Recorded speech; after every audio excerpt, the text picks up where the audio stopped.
We take a 70-year history for your specific ranch, and then we'll put in the data in our software, and we'll sit down together and go over your tolerance for risk on your ranch. How risky do you want to be? How conservative do you want to be? Do you want to be somewhere in the middle? And we'll tailor a policy to fit your needs that will work on your specific ranch.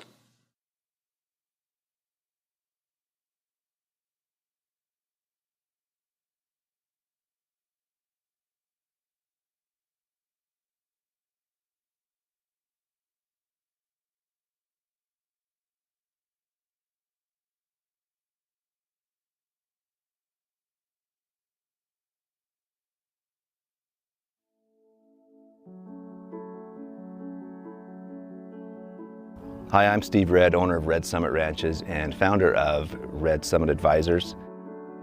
Growing up in the West, growing up on a ranch, having this be generations deep for me, I've heard my whole life the stories about what it's taken to survive, what it's taken to thrive. I've seen great men, great women, great families work really hard for what they have, many of them be on the brink of disaster.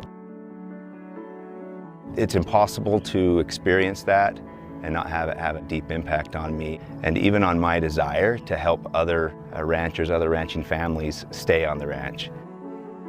What I love about being an agent and owner of Red Summit Advisors is getting on the ground, meeting the ranchers, helping them recognize and see what PRF can do for them. PRF insurance was created for the livestock producer, specifically for you. If you own livestock, this is the one program I know of that was created specifically for you and to keep your family on the ground.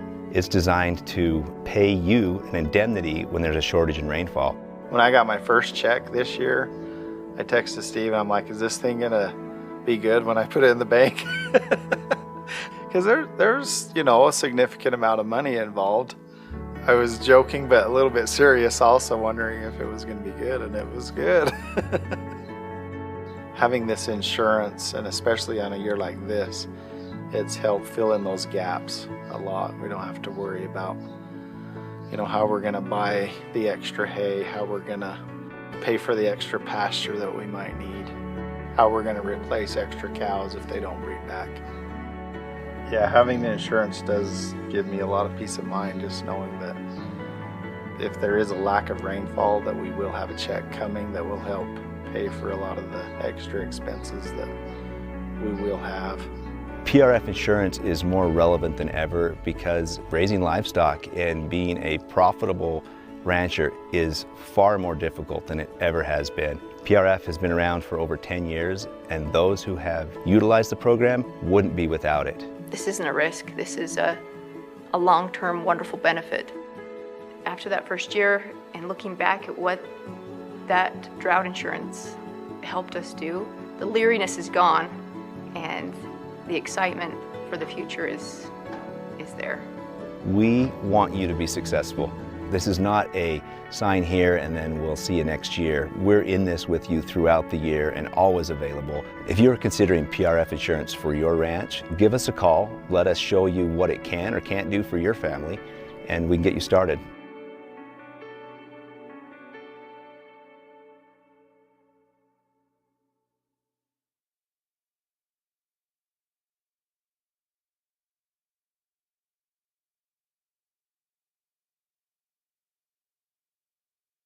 I get this question a lot. You can insure any acreage that you graze livestock on. So that can be a private lease, it can be deeded ground, Forest Service, BLM, state land. So just anything that you actually graze livestock on can be insured through this program.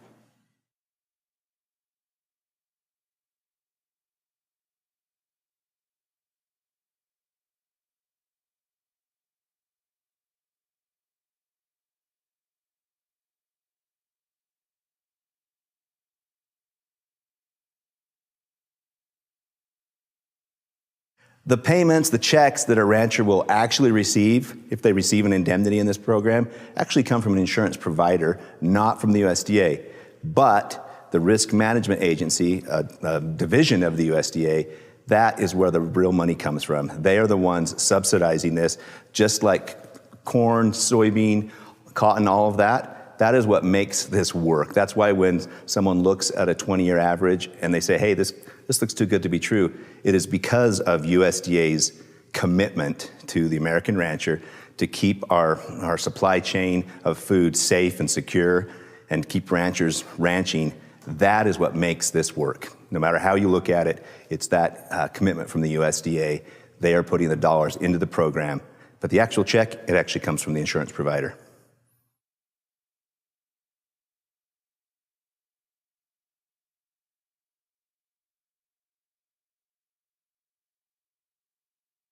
Qualifying for PRF actually comes down to just a few simple things. Do you run livestock, and do you have acreage where they graze?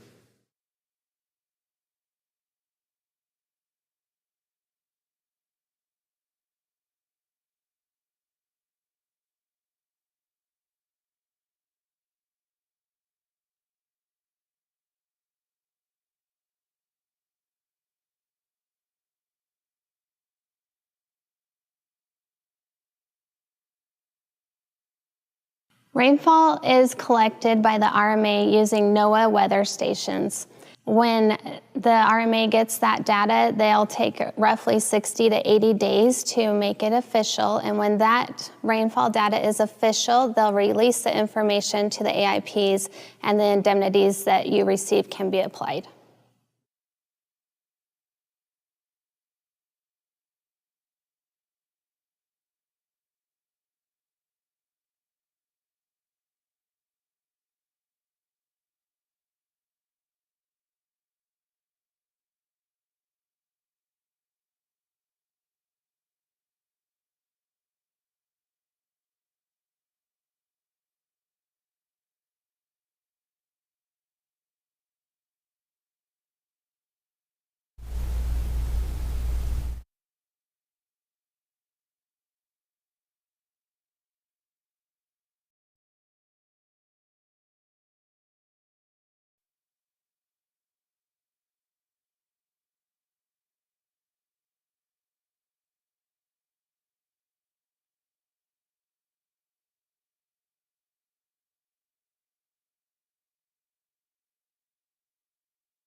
We take a 70-year history for your specific ranch, and then we'll put in the data in our software, and we'll sit down together and go over your tolerance for risk on your ranch. How risky do you want to be? How conservative do you want to be? Do you want to be somewhere in the middle? And we'll tailor a policy to fit your needs that will work on your specific ranch.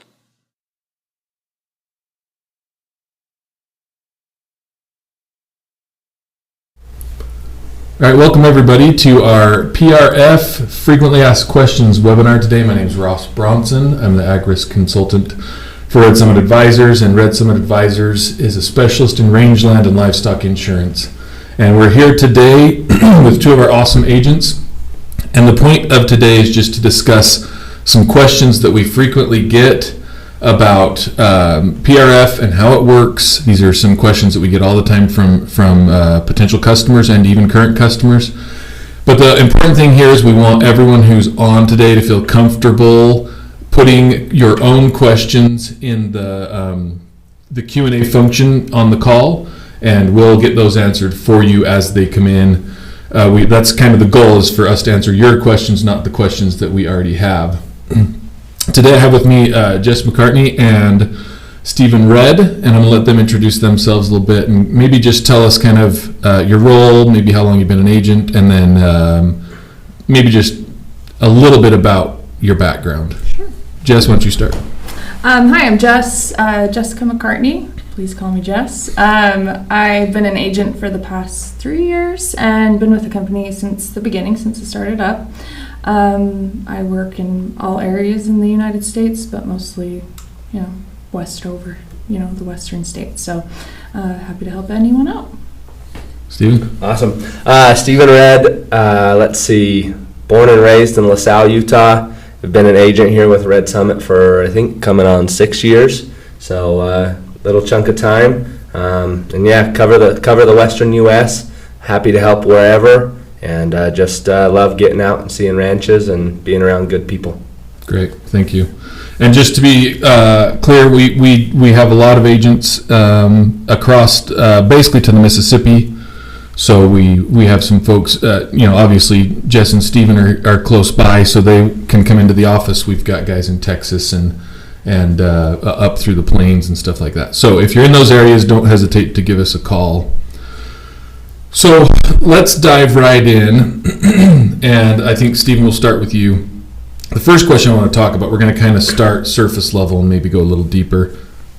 How does somebody qualify for PRF coverage? Yeah, so really you're going to need three things to qualify for PRF coverage. You're going to need to be a livestock or hay producer. You need to have livestock, and you need to have some land to run them on. Whether you own that land or are a leasee, you qualify for PRF. Yeah, and I think that's an important point, because I had a call with a guy like last week, and he didn't realize he qualified because his operation is all lease. And he thought, well, I don't own anything. But the thing that I always tell people is to remember that it's really a livestock producer program, not a landowner program, right? Right. So I can own thousands of acres, but if I don't produce livestock, then I don't necessarily qualify. Don't actually qualify. Yeah. So that's a good point. And actually, interestingly, we just got an update that the RMA has even changed some of the verbiage to more specifically state that any animals that qualify as livestock should be part of an agricultural enterprise, right? So I thought that was interesting that even they are seeing the importance of clarifying that. Yep. Sure. Okay, so Jess. Yes, sir. Let's talk about so we know the FSA has the disaster programs, right? And we know that we have PRF, and a lot of people get confused between those two. Would you explain to us kind of how they're different? Sure. So there's lots of different programs that FSA offers, disaster programs. So if there's a county that's declared a drought, that's when things kick in. It's disaster oriented, where this program is specifically centered around protecting you from the lack of rainfall rather than a disaster. Right. And I think some of the best discussions that I've had regarding this is kind of twofold. One is this idea that those don't kick in until your counties have actually experienced drought conditions. And if you, let's just say we're using 25% drop in precipitation as that line to where you start getting in drought conditions, then PRF could have kicked in far earlier. And I guess we should clarify that's because it's based off of the 70-year average rainfall of your specific area. Yeah, your specific area risk protection. Exactly. And so you might drop 10% in your area precipitation average and start getting paid, and you may never see declared drought conditions. The other thing too I thought is interesting that a lot of people talk about is this discussion that those programs come well after you need that money. Exactly, yeah. It's not in the time of need. It's a declaration over a long period of time, rather than specific times of the year. And half the time you're into 2024 before you're even filing for 2023 losses. Exactly. And so that's important. So can we do both? You can do both. Yeah. Yes. Yeah. There are some FSA programs that you might want to just double check with your agent, but other than that, NAP program you can coincide with PRF insurance. Yeah. There's several. The thought too. The only thing I've ever found is like NRCS stuff, like so CRP. You can't, because it's not conservation programs. Sometimes you can't use, but any of these disaster programs, you can certainly use. I think NAP comes up the most often. Yeah. And it's interesting with NAP, you've got to have a 50% loss before it even starts paying, right? And then when it does pay, it's retroactive to the point when you needed it, right? And that's PRF does a little bit of a better job helping in the moment. Yeah, I mean, sure, there's like a couple month delay as your coverage gets verified and solidified, but yeah, I mean, if I have really dry May, June, and so my grass hasn't grown with beans. Well, shoot, I need that money a lot sooner than January of the next year. So that's why that's a big benefit to PRF versus those disaster programs. And clearly it's different. The disaster programs are you don't pay a premium for. Right. But right. I think ranchers have gotten good at, juggling their herd or their grass management, right? They know if they're stepping into a dry time, they can juggle that and figure out a solution, because that's what you've had to do in the past. Right. Things like PRF make that a little easier. Yeah, big time. Yeah. I have pretty strong opinions about PRF because I just think it's a game changer, but you can call me and talk to me about that later. Or any of our agents for that. Call the office. We'll get you in touch with somebody. Okay, so here's kind of my next question, and I'll kind of let you guys, whoever's more comfortable answering this. So if I look at a ranch and their numbers, right? So I've pulled up, I've put in their acreage. We've done our grid analysis to see how their coverage works. Why would I want to show them a 15 to 20 year window of historic estimates versus a 7 to 10? So if you're looking at a 7 to 10 year timeline, it could increase your averages of the dollar amount return depending on your area, of course, and how much rainfall you've been receiving. So it could increase the amount you are receiving or even make it lower. So if you're looking at a longer term, 15 to 20 years, you can see what's happened in the past, different weather trends that have been happening, and your averages are more accurate. I think that's a good point there. Yeah, absolutely. I think the longer term also helps you to see the longevity of PRF, right? Most likely when you look at a 20-year, you're going to have a couple red years in there. Years that were wet, and most ranchers remember those fairly easily. They say, hey, that was a good year, and it makes sense that we would have had to pay our premium. But you look at the other years on a longer term, and it goes to show that PRF is year over year a long-term solution for these kind of problems. Yeah, just the other day, kind of to illustrate this point, I was looking at a potential client, and I pulled a 20-year, and over those 20 years, they would have received an indemnity 16 of those 20 years, right? And so it showed that they would have owed 4 years, which is we see that a lot.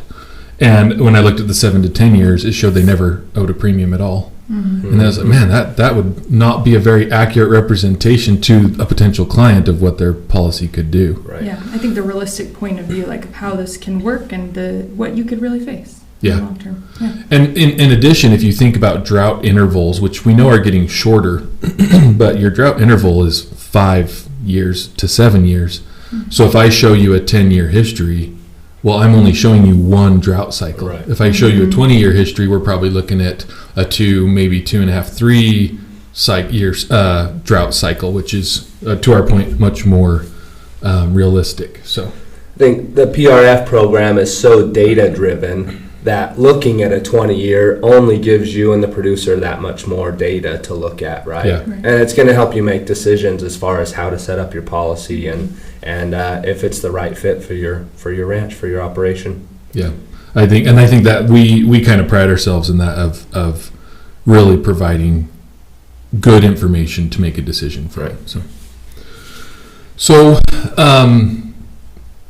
we know that there's a premium. It's an insurance product. So there's two things I kind of want to talk about with the premiums. The first is, let's talk about subsidies. Okay, so how do the subsidies work? How are they involved with the PRF insurance? Stephen, let's start with you. What's the subsidy all about? Yeah, so the subsidy, PRF is a crop insurance. It's funded through the Farm Bill, so that's where the subsidy comes from. The subsidy is going to range depending on your coverage. The USDA will either kick in 45 to 51% of your premium, so they're covering roughly half. After that, you have your producer premium portion that is going to be due if we have a wet year, right? Right. good. So, and you know, I think that the discussion I keep trying to have about the subsidy is that it's really about food security from the government. I mean, the farmers have had these programs for a very long time. As ranchers, they're, I mean, relatively new. I mean, not that new, but it's grown in popularity, right? So the subsidy is really the only way that the USDA can provide risk management for ranchers, really, because it would not be affordable otherwise. Right. And so I guess that's kind of the next question, Jess, is that subsidy, you know, we hear a lot, I don't take government handouts, right? Well, is that a handout?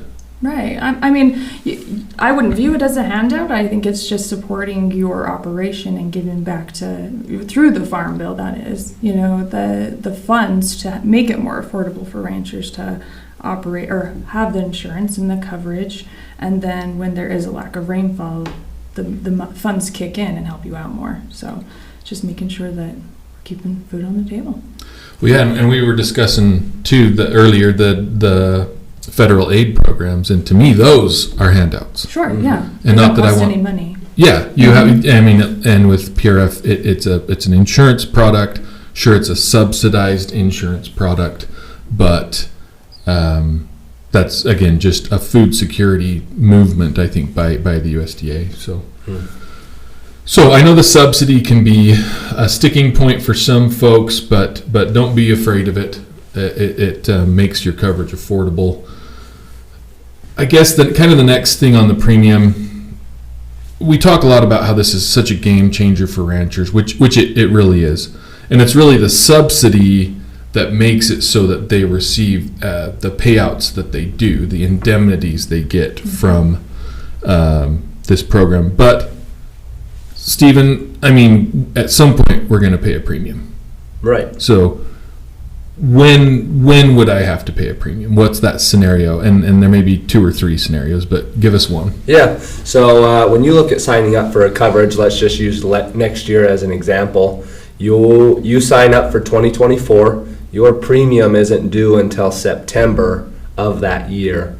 So what happens if the first 9 months out of the year are wet or average or above?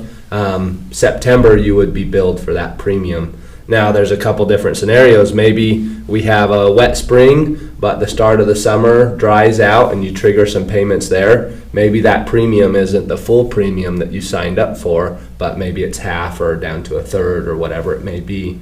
The other great thing about PRF is the insurance providers, they actually will finance your premium and give you a little more flexibility. We have other people who've had to pay a premium. They use their operating line of credit because typically the interest rate is better than what they're getting from an insurance provider. But those are kind of the options of when you're going to see a payment or a due bill. Right. Yeah. And I mean, it's interesting. Somebody asked me the other day why September 30th. Well, it's just kind of the fiscal year end for like the RMA and some of the insurance providers. So, and it really is feasible that at the end of the year you're going to owe, even with some of those later intervals, you know, because we may get to September 30th and you may owe a little bit and you might pay it, and sometimes those intervals will pay you back. Right. But like say you got a November-December interval. Right. That happened to a bunch of my clients last year. Yeah.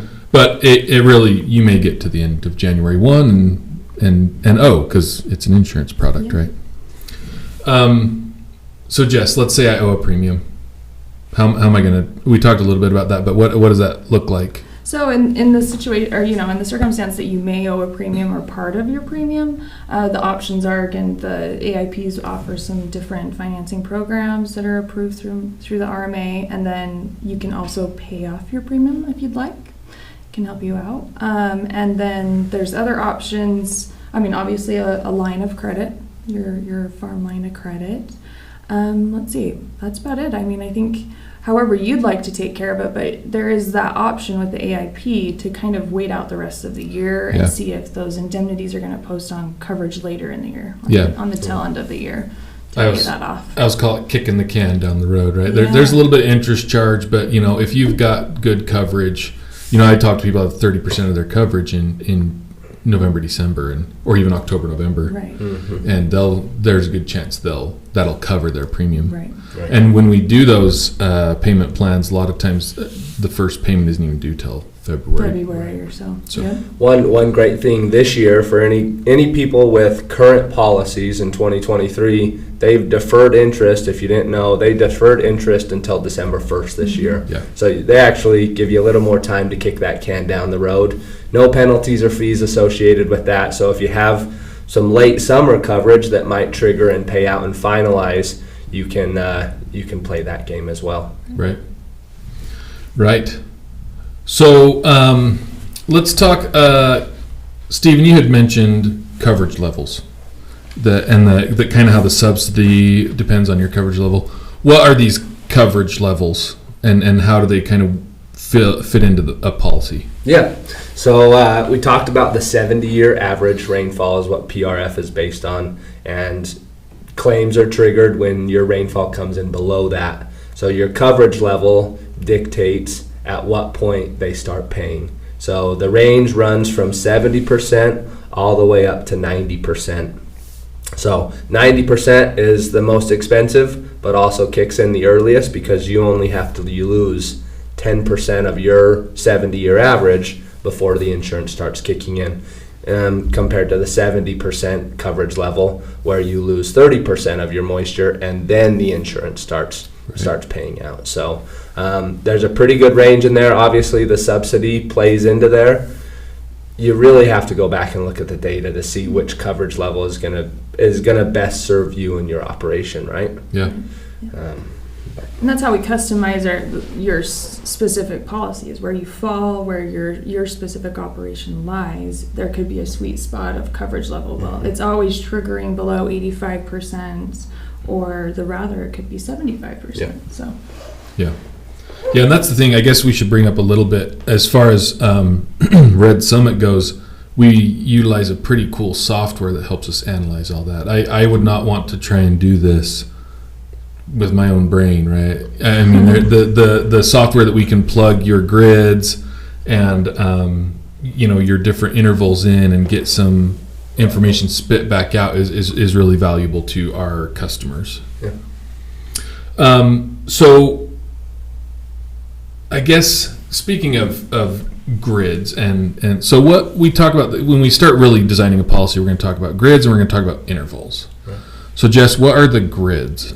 So every policy is based off of the USDA grid index. So wherever your place falls, that could fall within several different grids. Each grid has a value. Each county has a value. So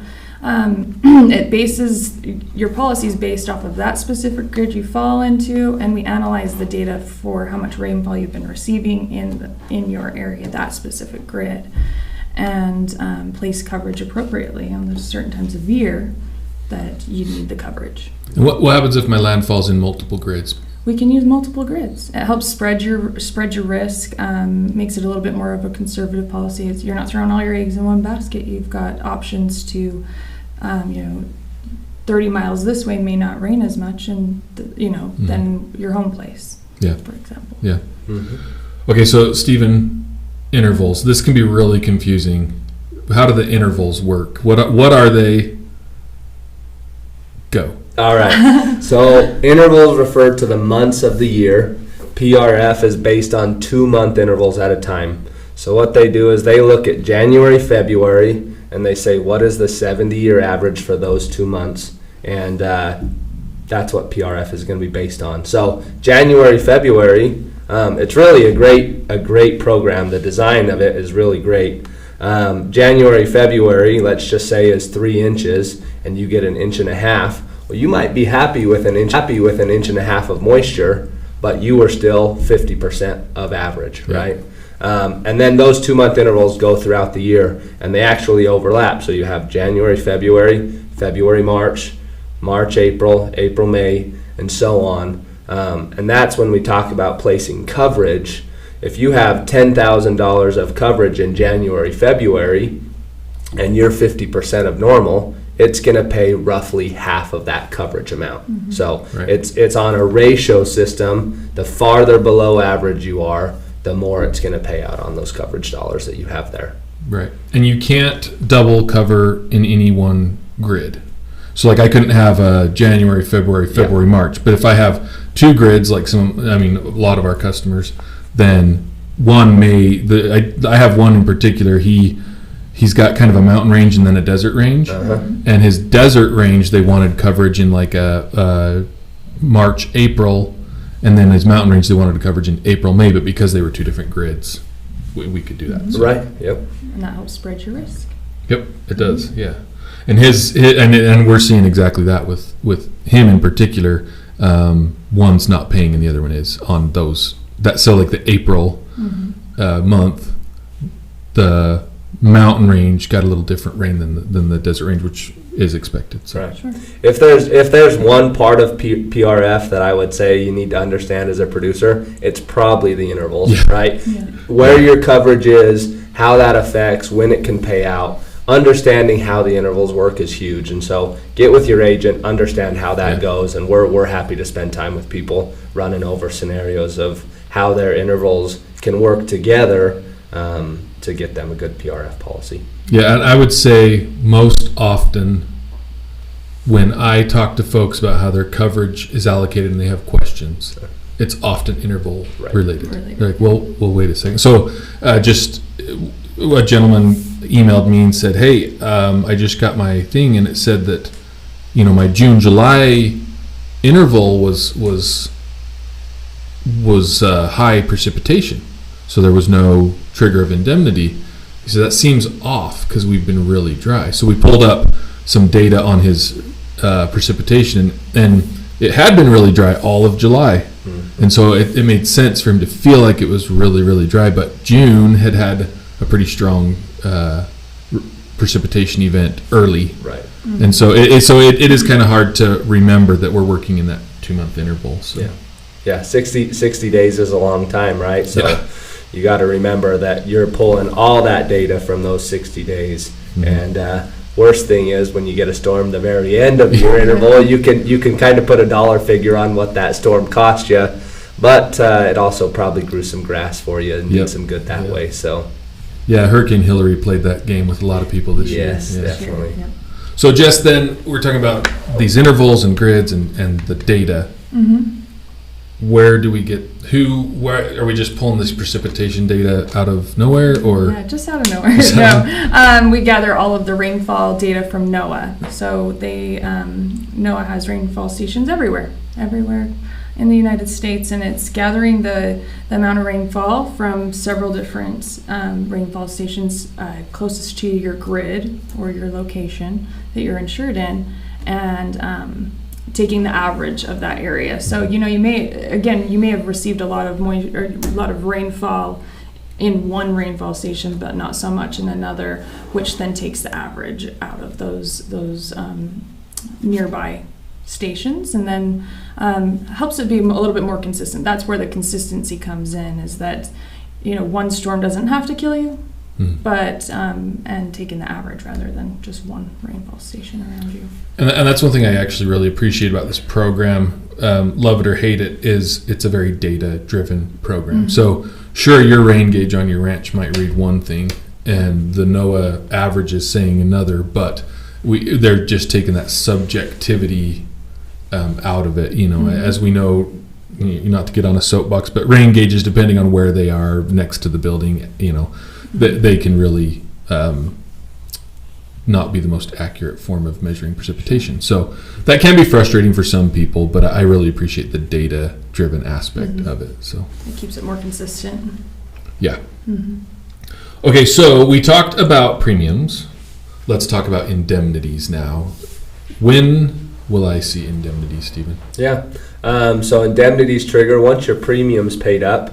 It's going to take 45 to 60 days roughly to get those indemnities. So let's go back to the January, February example. If you have a $10,000 premium and January, February pays out $15,000, they're going to cover your premium with the 10 of that and then send you a check for 5. and that would come in March, April. You would be looking at the end of April, beginning of May is when you would get that $5,000. Yeah.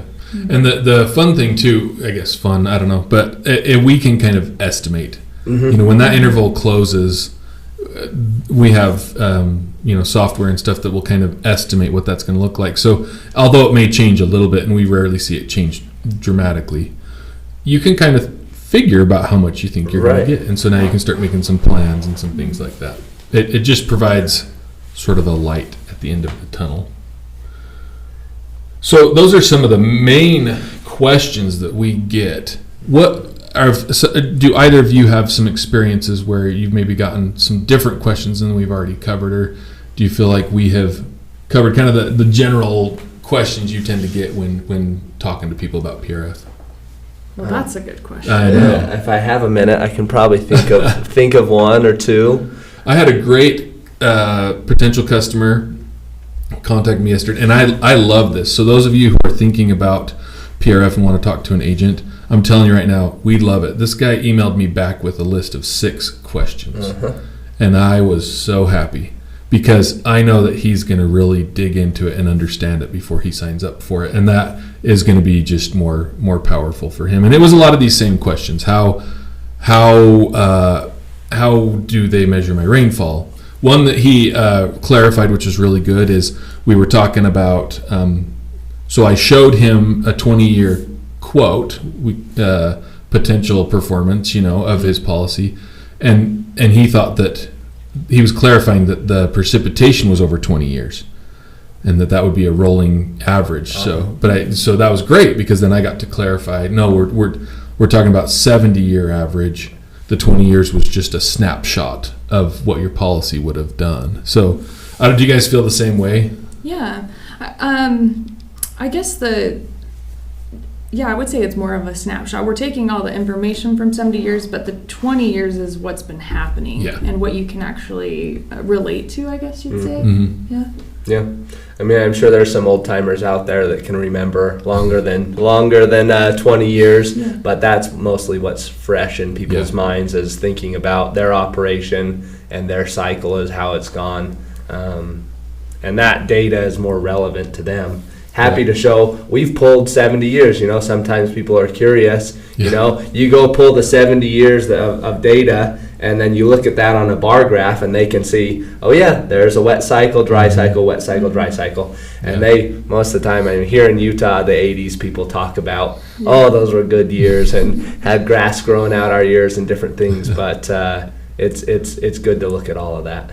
Yeah, it is, and I think we've gotten some interesting feedback when we go to NCBA or other trade shows. And I remember one guy in particular, he came and was asking some questions, and we said, "Oh yeah, well we can put your data, your land and stuff in this program, and we'll show you what your average premium would be, an estimate of what your indemnities, your payments would have been over the last 20 years." And this guy was like, "Oh, that's awesome!" And he grabs his wife and he's like, "Hey, these guys can show us what it really would have done." Mm-hmm. And then he went on to explain that he's been talking with some other folks and they couldn't hardly even estimate his premium, because they just didn't have the tools. And most people who are selling PRF now are getting those tools, finding them on one level or another, which is good because that's going to be better policies for the ranchers. But just a reminder to everybody, we're going to wrap up here shortly, but if you have any questions, put them in the Q&A, because our goal today is to answer your questions that you might have specifically. So I guess maybe a fun thing to do kind of in our last few minutes here is I'd like to ask each of you what you have maybe observed, how you have seen PRF be directly beneficial to some of your producers. So as an example, I have several, one in particular I'm thinking of up in Montana. He ran into some big trouble with his tanks drying up. And those of us who are around live water, in my country there's almost always good water. You don't understand that in a lot of those plains states, you're either pumping water or you're relying on rain to fill up your dirt tanks. Mm-hmm. And so because it was dry and because he got some indemnity, it really freed him up to haul water and some things like that, to where he didn't have to maybe pull off pastures that he would have had to had he not been able to do that. So Stephen, do you have any examples kind of like that? Yeah, I had a customer that came to mind out in California, and they, peace of mind, I think, is what gave their PRF payments, actually gave them. They didn't have to stress about the winter and finding hay, buying hay. That was easier to do. The other thing they did with some of their PRF money is they built a house with it for the son. And the son was able to come back, stay on the ranch, recently married, and stay there and still participate in the family operation. And PRF was a part of that. And I think your indemnities, how you spend those payments, really come down to you. But at the end of the day, it's gonna make your operation more stable and hopefully more profitable for the long run. Yeah, and that's always my hope, that once you fulfill your immediate needs with those indemnities, that then you start making strategic plans. Because winds are shifting in the ranching industry as we look at generational transfer across the board, and new market dynamics. Just a lot of things are happening right now, and things have always happened, but I think now is a good time to start setting ourselves up for a very kind of sustainable future. And so I really love these stories like that, where we bought some hay, but then we, did this infrastructure. Jess, do you have an example? Yeah, there's been lots of different situations that I ran into, but, losing the ranch and being able to stay afloat. Ranches staying, generation to generation and almost losing it. Mm-hmm. And this kept them afloat, and was able to pay off their multiple loans and then move forward. And I think one of the biggest thing is the long-term benefit, like we're talking about, that now this debt has been paid off. Now what can we do? What kind of improvements can we make to the ranch? Do we need to build fence? Do we need to put pipe in? Whatnot? So, and then build a house, provide for your family, have a more steady income. Yeah, yep. And whenever I talk with someone, I encourage things like maybe some cross fencing for pasture management, maybe some water infrastructure to improve utilization of your pasture. And this stuff is all going to set you up for the next dry run to be better able to manage those things. So just for those of you who are watching, maybe some of you have joined a little bit late, we just want to let you know you can view this stream on your YouTube channel, on our YouTube channel, and if you want to share it with somebody, then you can go ahead and do that. So we got a question from Jeff, and he wants us to kind of clarify, does the subsidy change with coverage levels? And Stephen, you had kind of talked about that earlier. Will you just clarify that? Yeah, absolutely. So if you choose the 90% coverage level, the subsidy rate is going to be 51%.